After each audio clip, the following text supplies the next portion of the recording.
Hello, everyone. Welcome back to English Pods. I'm Jennifer, and I'm here with my fantastic co-host, Elizabeth. How are you today, Elizabeth? I'm doing great, thank you. And I'm really excited about today's episode because we're talking about something that many of our listeners might be preparing for right now, the TOEFL exam.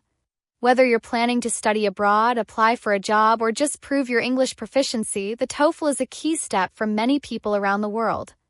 That's right, Elizabeth. The TOEFL, or Test of English as a Foreign Language, is one of the most widely accepted English language proficiency tests, and it's designed to measure how well non-native speakers can use and understand English in an academic setting. Today, we're going to dive deep into what the TOEFL exam is, its structure, preparation tips, and strategies for success. Yes, and before we dive in, I want to remind our listeners to subscribe to English Pods if you haven't already. Subscribing keeps you up to date with all our episodes and helps you improve your English skills while learning about important topics like this one. And if you find today's episode helpful, please like and share it with your friends. Your support really helps us grow our community. We truly appreciate your support. Now, let's jump right into our topic for today, the TOEFL exam. So, Elizabeth, why don't we start by explaining what exactly the TOEFL exam is and why it's so important? Great idea, Jennifer. TOEFL exam is an English proficiency test that is accepted by over 11,000 universities and institutions in more than 150 countries, including the United States, the United Kingdom, Canada, Australia, and New Zealand. It's designed to assess your ability to understand and use English at a university level, so it's a critical test for anyone looking to study or work in an English-speaking country. Exactly. And the TOEFL is specifically focused on academic English, which means it tests the kinds of skills you need to succeed in a college or university environment. This includes understanding lectures, participating in discussions, reading academic texts, and writing essays. That's right, Jennifer.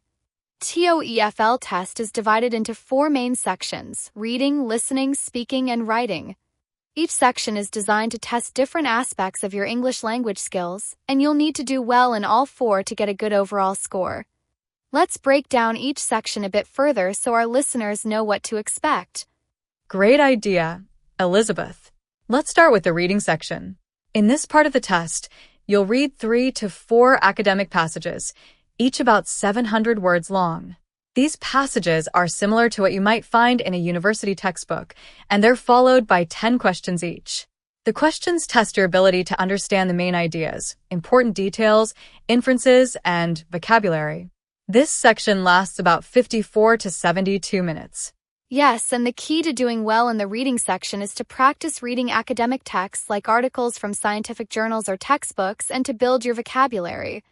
You'll also want to practice identifying the main ideas and supporting details, understanding how information is organized, and making inferences based on what you've read. Absolutely, Elizabeth. Next, we have the listening section. In this part, you'll listen to 3 to 4 lectures and 2 to 3 conversations, all of which are similar to what you might hear in a university classroom. Each lecture or conversation is followed by a series of questions designed to test your comprehension of the material. This section lasts about 41 to 57 minutes. Right, and the listening section requires you to pay close attention to details, understand the speaker's purpose and attitude, and recognize the relationships between ideas. One of the best ways to prepare for this section is to listen to English language podcasts, watch lectures or documentaries, and practice taking notes while listening. Great tips, Elizabeth. The next section is the speaking section. This is often considered one of the most challenging parts of the TOEFL exam because you have to speak into a microphone and respond to several tasks. The speaking section consists of 4 tasks: 1 independent speaking task where you'll talk about your own opinion or experience, and 3 integrated speaking tasks where you'll read a passage, listen to a short conversation or lecture, and then speak about what you've heard or read. This section lasts about 17 minutes. Yes, and the key to success in the speaking section is practice, practice, practice. It's important to get comfortable speaking English spontaneously. You can practice by recording yourself speaking about different topics, finding a speaking partner, or even talking to yourself in English. Don't worry too much about having a perfect accent. Focus on clarity, coherence, and using a wide range of vocabulary. That's so true, Elizabeth. And finally, we have the writing section. This section tests your ability to write in an academic environment and consists of two tasks: an integrated writing task, where you'll read a passage and listen to a lecture, and then write a summary based on what you've read and heard, and an independent writing task, where you'll write an essay based on your own opinion about a given topic. This section lasts about 50 minutes. Yes, Jennifer, and to do well in the writing section, it's essential to practice writing essays on a variety of topics. Focus on organizing your ideas clearly, using proper grammar and vocabulary, and making sure your argument is coherent and well supported with examples. Reading a lot of academic articles and practicing summarizing them in your own words can also help you prepare for the integrated task. Great overview, Elizabeth. So, now that we've covered the structure of the TOEFL exam, let's talk about some strategies for preparing for the test. What would you recommend as the first step for someone just starting their preparation? First step is definitely to understand the test format thoroughly. Make sure you know what each section involves, how much time you'll have, and what kinds of questions you'll be asked. You can find this information on the official TOEFL website, and there are many practice tests available online that simulate the real exam environment. Absolutely. Familiarizing yourself with the test format can help reduce anxiety and give you a clear sense of what to expect on test day. I'd also recommend setting a study schedule. Preparing for the TOEFL requires time and effort, so it's important to plan ahead and set aside regular time each day or week to focus on different skills: reading, listening, speaking, and writing. Yes, and it's also helpful to take a diagnostic test at the beginning of your preparation to assess your current level and identify which areas you need to focus on the most. This can help you create a targeted study plan that addresses your specific strengths and weaknesses. Great point, Elizabeth. And another important tip is to use a variety of study materials. Don't just rely on one book or one type of practice test.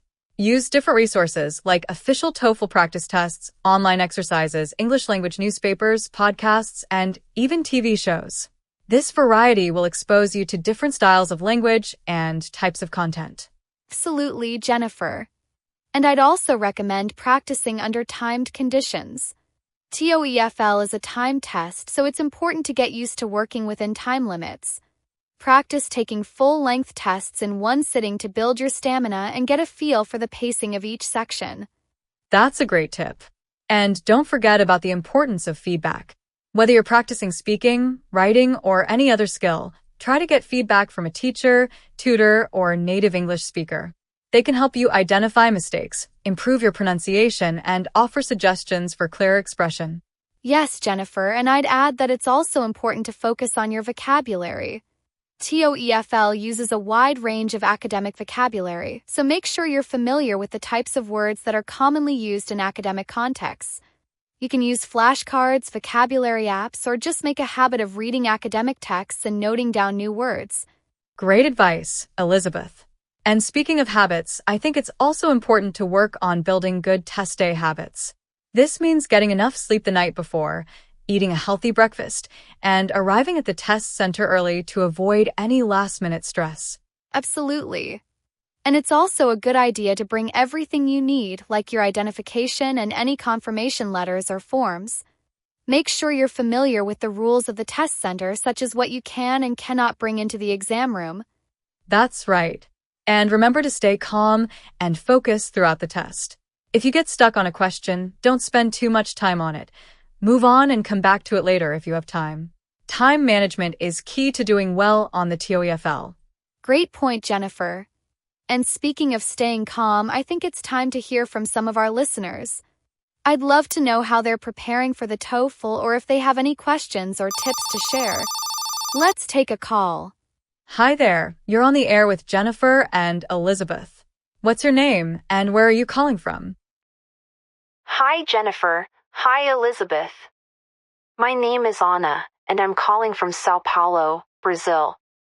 I love your podcast. I'm planning to take the TOEFL exam in a few months, and I'm feeling a bit nervous about the speaking section. Do you have any tips for getting more comfortable with it? Hi, Anna. Thanks for calling in, and we're so glad you enjoy the podcast. The speaking section can be challenging, but there are definitely ways to get more comfortable with it. One tip is to practice speaking English as much as possible in your daily life. Try describing your day, talking about your opinions on different topics, or summarizing what you've read or watched in English. That's a great tip, Elizabeth. Anna, you could also practice with a friend or a language partner, or even join a speaking club or class where you can get more experience speaking English. And don't forget to record yourself speaking. Listening back to your recordings can help you identify areas where you need to improve and track your progress over time. Those are great ideas. I've been trying to speak more in English, but I think I'll start recording myself and see if that helps. Thank you. You're very welcome, Anna. And remember, the more you practice, the more confident you'll become. Good luck with your preparation. Yes, good luck, Anna. Thanks so much for calling in. Thank you, Jennifer and Elizabeth. I appreciate the advice. Keep up the great work. Thanks, Anna. Take care. That was a great call, Elizabeth. I think a lot of listeners can relate to Anna's concerns about the speaking section. It's often the part of the test that makes people the most nervous, but with the right practice, it's definitely possible to improve. Absolutely, Jennifer. And I think it's also important to remember that making mistakes is a natural part of learning. Don't be afraid to make errors. Focus on communicating clearly and confidently, and the rest will follow. That's so true, Elizabeth. And it's also important to have a positive mindset. Believe in your ability to improve, stay motivated, and remember that every little bit of practice counts. Exactly. And as we start to wrap up this episode, I think it's important to remember that the TOEFL is just one step on your journey. With the right preparation and mindset, you can do well on the test and open up many new opportunities for your future. We hope this episode has given you some useful tips and insights on how to prepare for the TOEFL exam. Remember, it's all about consistent practice, familiarizing yourself with the test format, and staying confident. And before we go, we want to remind you to subscribe to English Pods if you haven't already. By subscribing, you'll stay connected with us and continue receiving valuable content to support your English learning journey. And if you enjoyed this episode, please like and share it with anyone who might find it helpful. Your support helps us reach more listeners and grow our community. Thank you so much for joining us today. Good luck with your TOEFL preparation, stay positive, and keep practicing. We'll see you in the next episode. Take care and happy studying. Bye for now.